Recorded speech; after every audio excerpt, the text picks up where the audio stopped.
Welcome to TEPCOTT's last round of Season 5. Now this was a race that I managed to get a promotion for in the previous round.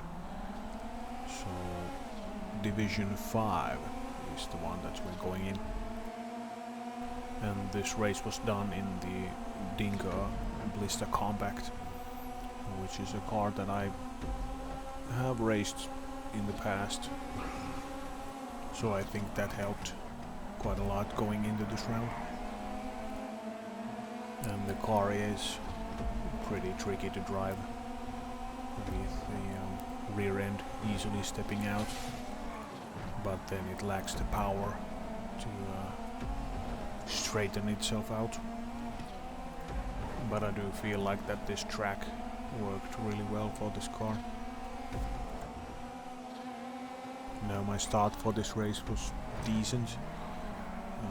Managed to avoid most of the bigger crashes, while others weren't that lucky. While the race leaders weren't running away, so to speak. And Becro in front of me in that orange car turned out to be the driver that I pretty much throughout the race was racing against.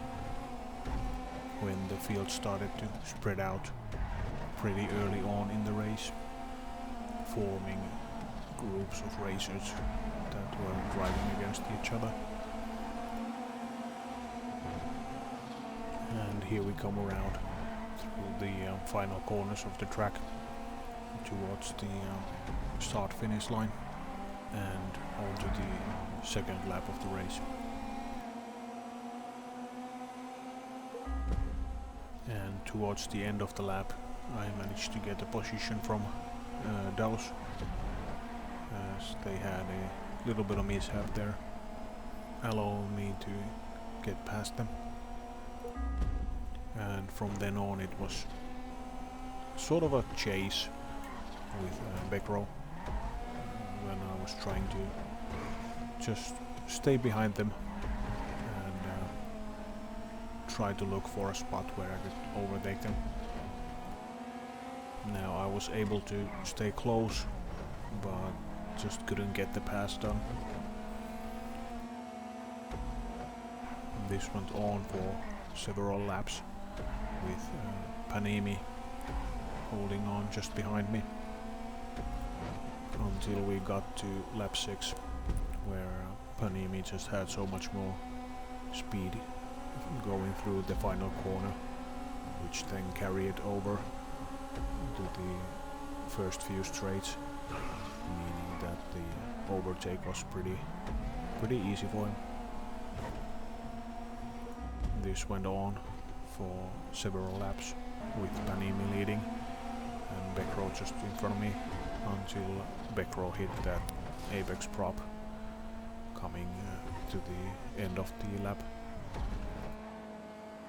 And right after that crash happened, I started thinking that since Becro was the closest driver behind me, maybe I should take my pit stop now if I wanted to have any kind of chance in holding on my third place and finish up in the podium.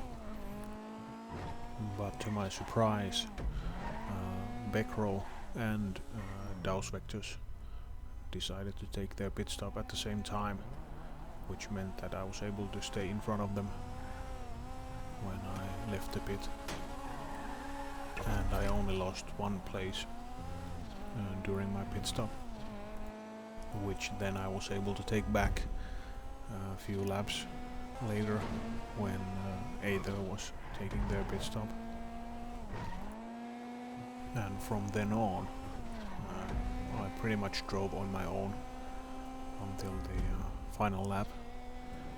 I slowly had gained up on Panimi, but I just couldn't catch them. But regardless of that, it was pretty cool to end the season on a podium, something that I really didn't expect to get. And overall, the experience from this season of TEPCOTT was pretty cool. gained new skills, and my racecraft improved quite a lot throughout the course of the season.